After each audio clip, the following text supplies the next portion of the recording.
it was less corrupt than India. And so now we're kind of in a competition. Who's more corrupt? Which country is more corrupt? You know, which town? That would be a great sketch comedy, right? Or like a good satire, political satire. Which city is more corrupt?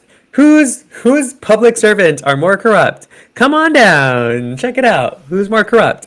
Okay, so then grassroots, right? That's like, you know, grassroots is when people are coming together on the ground level, on the grass. Maybe they even gather around on the grass and they plant like native grasses and cultivate native grasses. They cultivate roots and their own roots, but then it's more about like people coming together. There's less of maybe a corporate edge to it or like a commodification of it. It's more about coming together around initiatives that support and lift everybody up, and also maybe integrate environment and ecological stewardship and farming and healthcare at the local level and grassroots level. So anyways, there's a lot of education, civic, you know, freedom and political voice and blah, blah, blah, blah, blah. So that's grassroots. So grassing? Like what if we did grass turf rooting? There you go. That's it. That's what I'm gonna start calling it. Grass turf rooting. How's that for you? Okay. So that's kind of what's happening here. This is going to be the story that I'm going to share every day. I'm going to do my best. This new moon is this full moon is in Gemini, and I have a Gemini rising, and it's kind of like, wait, this full moon is in Gemini rising, and maybe this is what I need to start doing more. I've been kind of holding back with sharing what I'm doing, what I'm active with, and maybe I won't disclose everything of who I'm collaborating with, because I want to make sure their autonomy and their privacy and their perspective is kind of held in respect and is sacred, and our relationships are sacred. But I certainly will share, and maybe some pictures might show up. You might see some of the things I'm doing, and how the coalition and collaboration is happening, and how also maybe I'm going to be sharing more, like when I reach out to people, when I get ghosted by people, or when people kind of say, oh yeah, I want to do stuff, and then they like disappear, and it's like, where are you? Like, hey, I thought we were doing something. Maybe I can share more of that, or maybe I can call folks in. So if you out there want to participate and collaborate and join, even hop on a conversation with me on here, and it can be shared what you're doing and your initiative, and how you're looking at systemic transformation or systemic metamorphosis.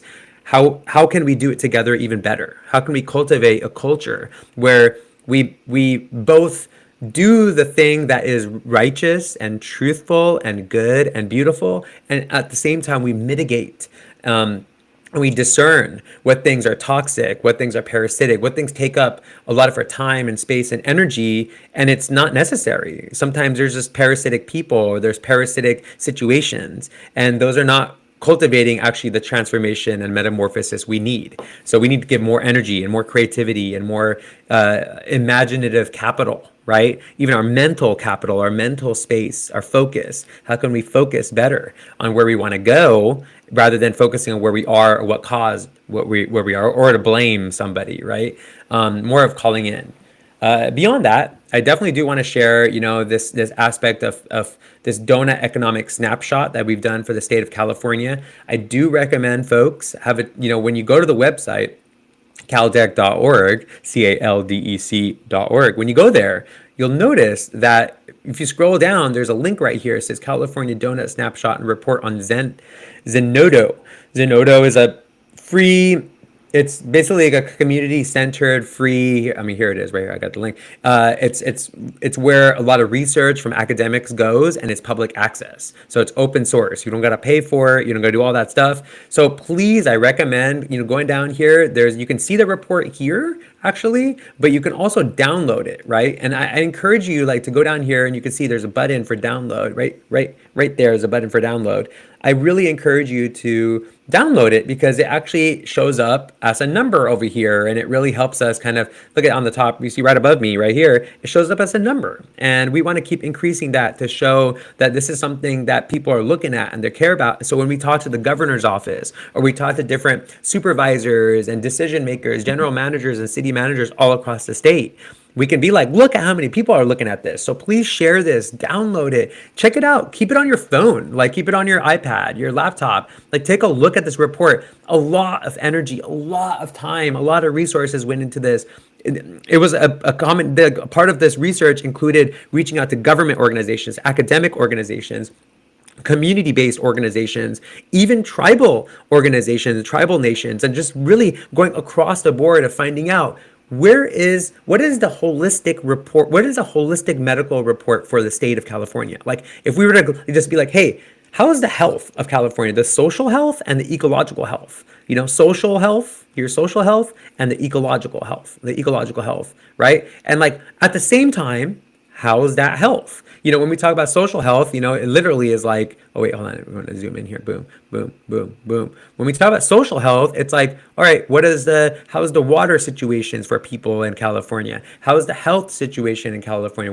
That's about to get more red over there. If you see in the next couple of months, it's gonna get way more red. It's already red enough, but it's gonna get more red. But then income and work and peace and justice and political voice and social cohesion and housing. By the way, every state, every country, every community is gonna have a different kind of way of understanding their social foundation, which is kind of cool about donut economics. It's agnostic to your culture, like, or your politics. It can adapt to what the community and social needs and social needs and the social concerns and social desires and social imagination is about. And then the ecological one maybe might be a little bit less adaptive because it really is like it's important for everybody, right? Like air quality is important to everybody, the chemical pollution is important for everybody, land use and fresh water and biodiversity and ozone, all these things are really important to every community. But of course, if you're close to a watershed like an ocean or a bay or a river, that's going to be very different than if you're inland, or in the mountains or whatever. All these different systems are going to have different ways of understanding and evaluating the health of their ecological conditions, right? So look into this yourself. Have some questions. I'm going to keep having these discussions. So you have the opportunity to jump on here or make comments and I can answer those questions. Or I could bring on my colleagues who worked on this California donut to answer questions. If you want to talk, there's different people from different perspectives. So if you want to tune into them and ask questions, I could bring them on and we can answer those questions. I can record them and then record their answer and then I can read it off or explain it more and we could dive into more discussions. I can use this forum right here to kind of go into other more dynamic flows. But really, I just want to bring up something that's really important with this, as you know, as you saw me pull up earlier, and I was talking, is right now it's so important that all of us really make a powerful discernment that, you know, this thing that we have right here, this beautiful, amazing technology, right? That like we use this right now to cultivate this stuff, so that we start to decide: are we an educator? Do we want to get involved as a community member? Do we want to get connected with city managers? Do we want to be a researcher? How do we want to use this technology to make the conditions for us and our families and our communities healthier? It's really important that we practice this discernment right now, you know, especially with like a planetary alignment right now. And then there's a full moon. And then there's like this Atlas, this quote unquote comet that's been passing by the sun and it's still passing by us for the next couple of weeks. So like, what if all of these anomalies, along with all the distractions that are being thrown at us, it's on purpose, right? What if these anomalies are actually an activation for our consciousness, for us to be like, what are we going to pray into, meditate on, think about, talk about? What are we going to focus on? And if we collectively focus on it, if we quantumly focus on it, if more people focus on certain things, are we able to make those things happen? For example, one of the things that I really care about right now is these donut disaster festivals. And I'm cultivating community and finding what does Mr. Rogers say? I'm looking for the helpers, right? I'm seeking helpers. Who are the helpers? Whether they're young or old, or they're, you know, professionals, or they're retired, or they're got laid off. Who are the helpers out there that are skilled and that want to teach the next generation, or just teach other folks who want to change their career to be able to build the resilience, to build the mitigation, culture of mitigation, disaster mitigation. And you got to remember, disasters, I mean, I'm going to go back to this California donut, right? This is California's donut right now. we're kind of in a disaster. Like if you got this as a medical report and you saw all this red everywhere, it's probably not a good thing. And maybe you don't understand this yet, or maybe you do, but really, this is kind of like a donut, and a healthy donut doesn't have any red. There's no leaking happening. There's a ton of leaking happening in this, right? Like, if this was a holistic medical report for California, there's a lot of leakage of this donut, right? Both in the social areas inside, right? The social areas inside, and also the outside ecological, lot of leaking. There's a lot of leaking, right? However, the cool part is we can do something about it. We're also not the only place in the world that's using donut economics. There's places like in Amsterdam that are using donut economics to make things better. Nanaimo in Canada. There's municipalities in areas, Taiwan. There's other places around the world that are integrating the donut economics in a way for policymakers to make better decisions, but also for community members to actually understand what's happening. How do we make a difference? You know, whether you're like a teenager or you're a nurse or you're a teacher or you're a construction worker, how can you make a difference in the community? This orients us. But we know what orients us even more is these disaster festivals orient us even more, because this allows us to organize and come together around how do we have food security locally? How do we make sure we have the right caregivers that are activated locally for the different needs the community has? How do we activate our different energy sources in case there's a disaster, or communication in case there's a disaster? There's all these things, right? We can coordinate before there's a disaster.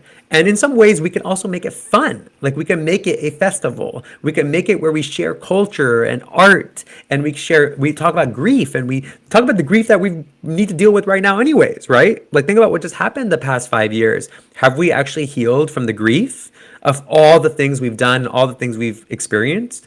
It's really important for us to, imagine how do we build a culture of resilience? And it's funny because I come from a culture in India that practices this, which is why I'm also hosting this gathering on Tuesday next week with the Interfaith Center. This is going to be a national conversation for all my intention is to invite all the faith communities, right? Whether they're Christian or Muslim or Hindu or Jewish or Sikh or Sikhi, or they're indigenous, whatever their culture you're from, to come to this conversation. And if you are a congregation leader, especially come to this conversation. Or you don't have to be, you could be a part of a congregation. But the point is one, how do we ensure that our congregations and our communities are disaster resilient, right? Resilient and mitigating the disasters, right? In case they happen. And then from that context, how do we build a culture where this is really alive with the Sikh community, right? Like building the culture of resilience so that we could be in service to others when there's a disaster. When there's a disaster, we don't freak out. We're actually like, hey, how do we feed others? How do we house them? How do we take care of them? And in that cultivation of that culture, how do we actually start to house people through this disaster mitigation? Before there's a disaster, we're already housing people who need housing, or we're growing food and we're creating the conditions, the economic conditions to support folks growing the food the right way, without chemicals, without pollution, without, all the detrimental ways that actually make the food less nutritious and less medicine. Also, how do we cultivate the healthcare system locally so that we actually are constellating the caregivers and the community members who need care, but we're also making it cheaper and easier and better and more connected to nature and more connected to culture and culturally competent. We could do all these things before the disaster. And in the meantime, what if this constellation of different congregations, faith congregations, different congregations of cultures, different congregations of economic backgrounds, right? Because some people have money, some people don't. But what if we come together around disaster preparedness, disaster resilience, disaster mitigation? In fact, there's a really great, speaking of toroids and shapes and everything, there's a great, I've done a lot of trainings in disaster preparedness and mitigation. There's a chart. Let me show you. Let's see. There's a chart, and it actually is a really cool chart because it's a donut. The donut keeps coming up over here. So check out this chart. You can see most of the time when we're talking about disasters, it's mostly what you see and hear. And, when there's a disaster happens and everybody's like, donate, donate, donate, it's usually all up in here, right? The emergency happens and all the energy is over here. All the energy, all the money, people donate a ton of money and maybe the money gets stolen. There's a lot of grifting, right? I don't know if you guys saw that with the Maui fires. Like there was a lot of grifting happening. You know what grifting is, right? There's like schemes where people are like, yeah, donate to these causes. And meanwhile, they're like taking the money and using it for their own things or buying a yacht or buying a house or paying for their apartment or whatever. Everybody's got some agenda when they're not actually directly connected to the problem, one. And two, maybe that's the problem. Like if we just focus on doing this part right here, we're totally missing this part over here, which is actually super important, which is mitigation and preparation. And mitigation means actually building systems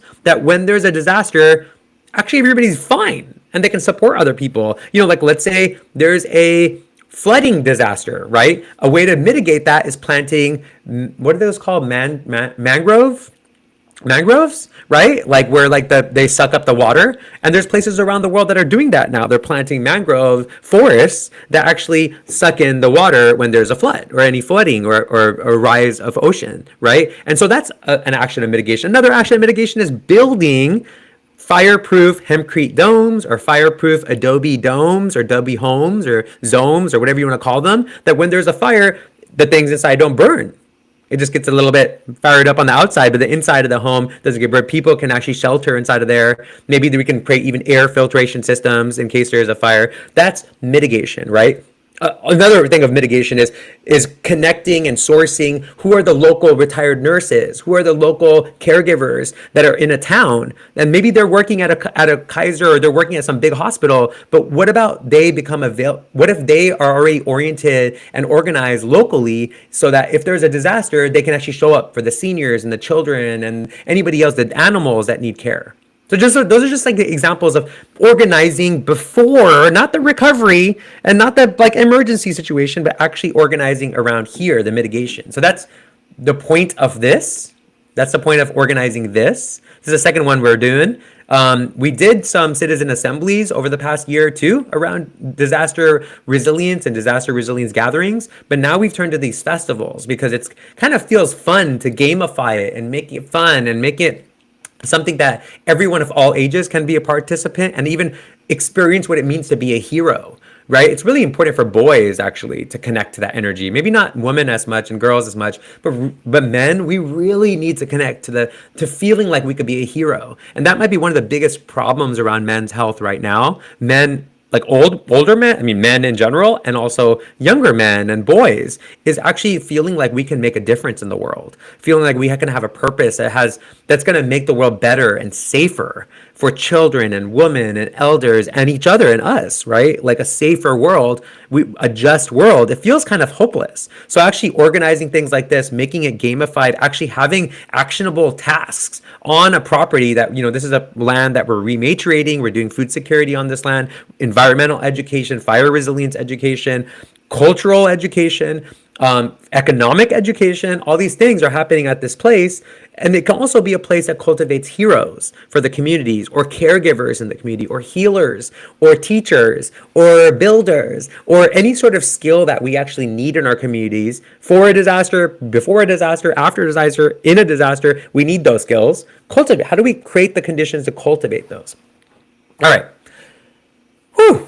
Last but not least, I did want to share this with you guys. Cultivating Self is our nonprofit that is cultivating, actually holding the container of these disaster festivals and whatnot with the intention to actually reimagine healthcare, right? How can we start to reimagine healthcare? We're clearly seeing, I don't know if you guys just saw, who was it? Like, didn't somebody get pardoned? Like a bunch of people healthcare executive pardon. Like, didn't somebody get pardoned recently? Trump pardons nursing home who stole $7 million from staffers. Okay, Trump claims he'll stop healthcare fraudsters, but then he just pardons the healthcare fraudsters. Okay, Trump pardoned Florida nursing home exec convicted. Okay, so these corrupt healthcare executives are getting pardoned and they don't get in trouble. And, the lower people always get in trouble, but not the bigger people, right? And at the same time, our healthcare whole system is kind of kind of collapsing on itself. I mean, any sensible doctor and physician and nurse is noticing it. Most of them have, the good ones have left. And there's some good ones in it, but it's really hard to be in it, right? And so what we're doing with this nonprofit is actually reimagining healthcare by focusing on place-based healthcare, focusing on connecting local folks to their local farms or local ecological projects, and connecting to local caregivers, and connecting to cultural healers, indigenous healers, traditional healers, financial education as also medicine, right? Because when you're like unstable and you're not sure about your economic situation, that severely affects your healthcare, right? And your health in general, right? But then also, how do we start to build the movement, right? That actually reframes healthcare, because right now the way that healthcare is perceived, it's very like myopic. The frame is very small. It's like this, right? It's like, all right, this is what we think is healthcare. But then you also have like Ayurveda and ecological medicine and TCM, Chinese medicine, and indigenous medicine, and you have finances being a medicine, and spirituality being a medicine, you know, your faith community. But that's not really included in healthcare. So what if we expand healthcare, the framework, to include all those different things, including farming as medicine and how farming is done as medicine, right? So we stretch the framework, and then that's healthcare. That's what we're working on. We're looking to expand it so there's more understanding, more curiosity for healthcare, for different types of healthcare, for preventative healthcare, for complementary healthcare, for what's another word? One of my colleagues and mentors and friends, she says Dr. Bashwati Bhattacharya. You'll hear from her. She's actually a part of this network and community. Right there she is in the corner over there. One of the things she says is there's like, you know, we have to understand that Western medicine is really great at emergency medicine. Like, it's a fantastic, like when I say the framework is great for emergency, if you break your arm, you get in like a crazy situation, you want to be able to go to the emergency room and get the emergency medicine, and it's amazing, right? Our modern medicine, our modern Western allopathic medicine is great for emergencies.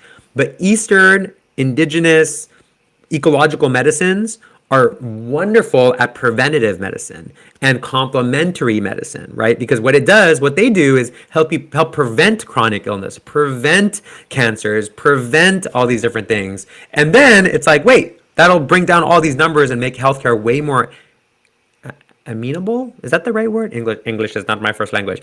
Amenable, right? Is that right? Amenable. What does amenable mean? Let's see. What does amenable mean? Let's see. Amenable is having or showing willingness to agree or accept something. I guess, yeah. So it'll be more, I guess that works. Oh, you guys know what I'm saying. All right. Well, this is the beginning of a wonderful relationship with you guys in this way. I hope that we can cultivate something really beautiful as we reimagine healthcare, and we also cultivate it in these conversations that can be healthier and more nutritious. And then also we share music and harmony and vibrations. I look forward to continuing this flow happen. I look forward for this relationship, this virtual relationship, to continue in a way that feels human and real and embodied. And I really look forward to hearing from you all and your comments and your shares and your likes. I mean, I can't believe I'm saying that. Oh my gosh, like I've resisted that whole space for so long, but at this point I'm like, all right, what do I have to lose? I should start sharing what's happening and what's really happening behind the scenes, in front of the scenes, on the scenes, but also inviting you all into the conversation, because maybe it's time that we amplify possibility, we amplify hope, we amplify what is Chardi Kala? We amplify Chardi Kala. If you guys know what I'm talking about, we amplify, what is the right word? I love this word. We amplify stubborn curiosity. Look out for that article. It's coming soon.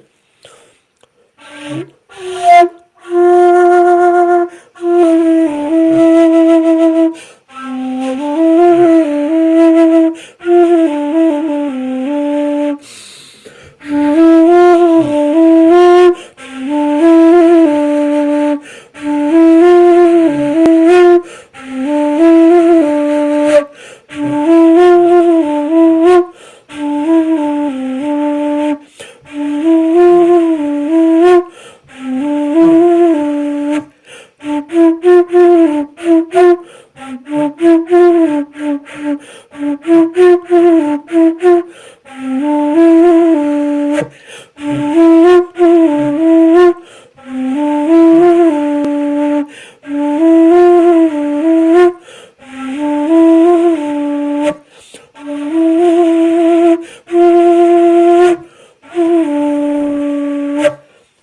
a beautiful Friday night. Enjoy time with your family, with yourself. Be heartful of not just your physical diet, be heartful of your mental diet, what you listen to, what you watch, what you talk about, what you write about, right? Be heartful about mental, spiritual, physical diets. They make a difference. Not just your physical diet that makes a difference. It's also your mental diet, okay? It's also your spiritual diet. How are you cultivating your relationship with everything? Your relationship with the people you like, the relationship with the people you don't like, the relationship with animals, the relationship with plants, relationship with fungi, relationship with earthworms, relationship with the earth, relationship with the sun, the moon, the stars, the things you don't see, the microscopic fractal universe, and also the universe that might be living right around us. There might be other dimensions that are existing all around us. How are we in relationship with all of that? Cultivate that spiritual diet as much as you cultivate the physical diet, and also your mental diet as well. Cool? Have a good one. May the force be with you. All right, back to the donut I go. It's donut time. It's donut time. Donut give up. Okay? Donut give up. That's all I have to say. All right? You got it?